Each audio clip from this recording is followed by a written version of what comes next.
my best translation of covenant into spiritual psychology is the term right thinking. Okay? Now that can sound a little bit oppressive. That covenant means right thinking about God. I mean, think about it for a moment.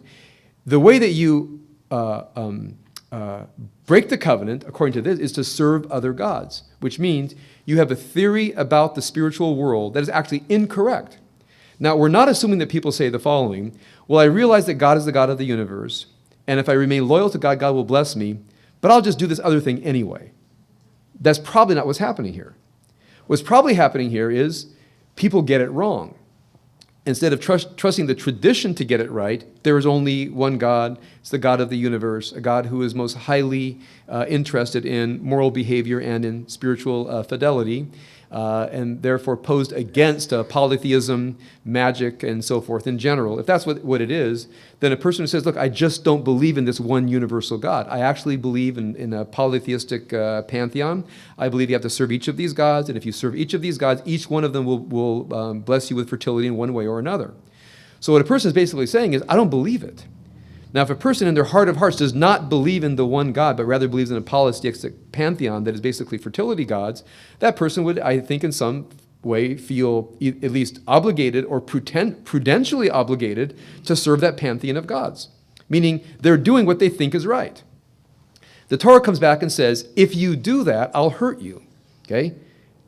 Something like, I don't care what you think. I don't care that you think that the polytheistic gods are the true gods. I don't care that you think that fertility gods will actually bring fertility. You're wrong, and I will punish you if you think that way.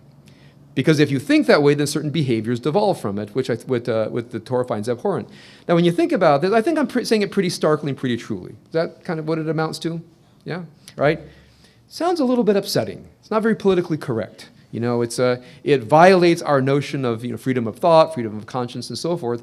But if I were to reduce the covenant not to the behavioral dimension, but the dimension you see here, if you forsake me, if you worship other gods, then the covenant really is about right thinking.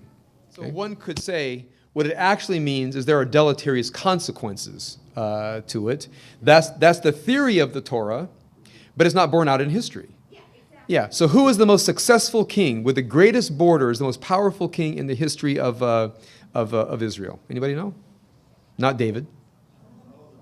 No, not Solomon. Expanded the borders more than any other king. We are the strongest under this king.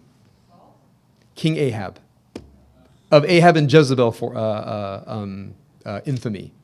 Right? So the book of Kings does not want you to know that. So it very cunningly disguises the fact that under King Ahab and his wife Jezebel, which were the two major apostates in the book of Kings, under King Ahab, the borders were expanded more than any other king. Okay? You just got to read the text and say, we got to here, we got to here, we got to here, we got to here, and say, wow, that's a big country, right? Bigger than David, bigger than Solomon.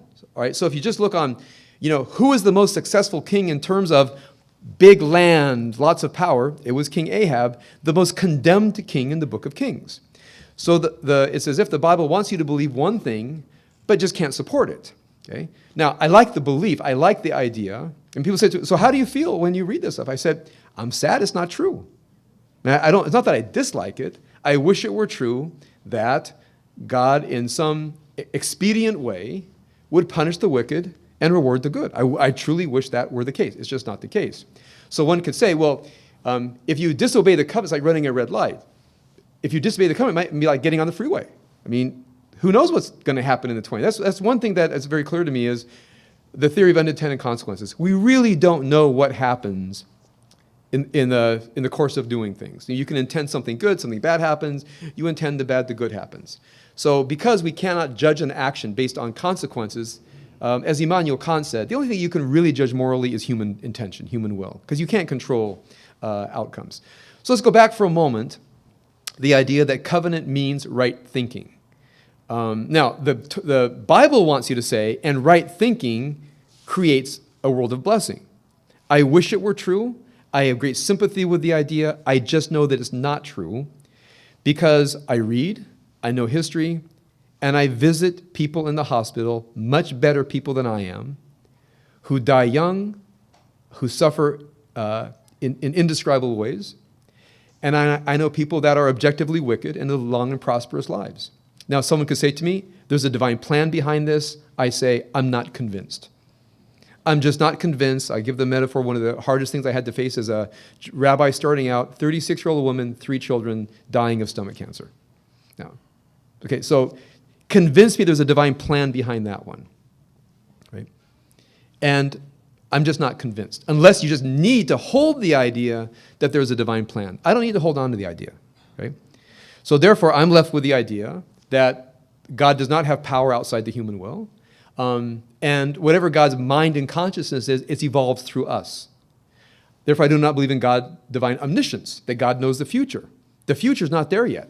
We're pushing the future through. It's coming through us.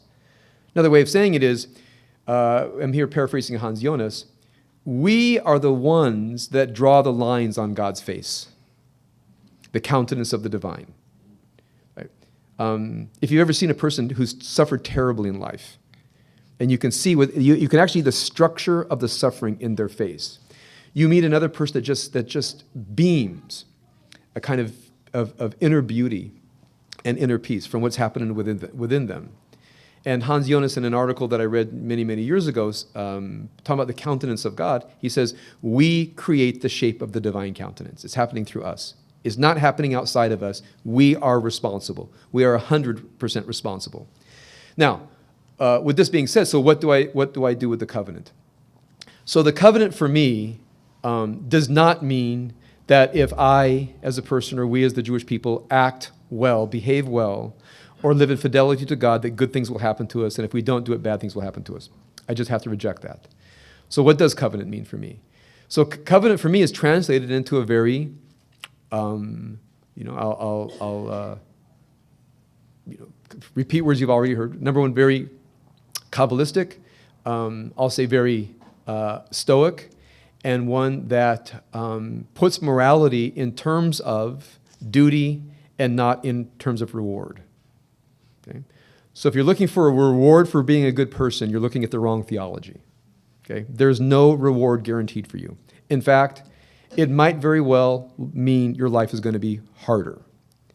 Because oftentimes the people who are the greatest agents of moral change suffer terribly.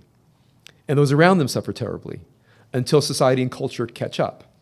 So living a life of being a moral hero, being an agent of change, almost always creates more suffering than the person who just figures out how to go along and get along.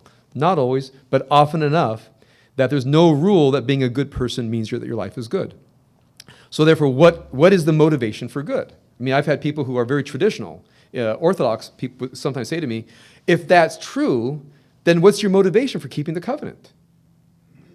And I have to tell you, because I believe so deeply in what I'm telling you, I truly am somewhat a little bit taken aback that some people really believe that the point of all this is your safety and benefit.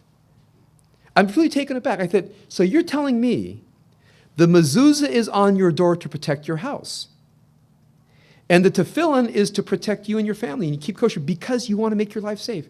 I said, that's why you're doing it? And some people say to me, yeah, that's kind of what it says. And I have to tell you, my heart of hearts, I think to myself, this is magical thinking. Right?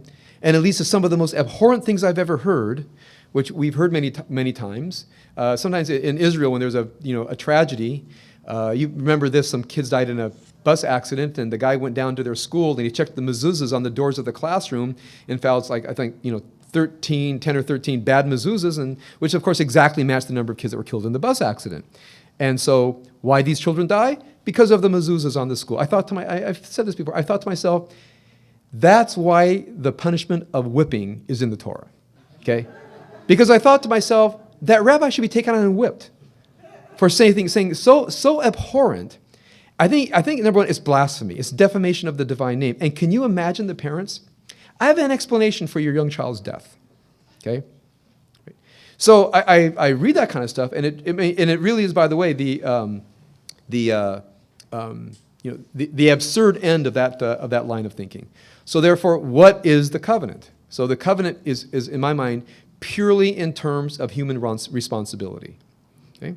Which means as a human being, once I achieved this consciousness that the divine can only work through us, and there's no expectation of any kind of reward, you're only doing it because it's your duty. That's the only reason you're doing it. Nothing good is guaranteed you.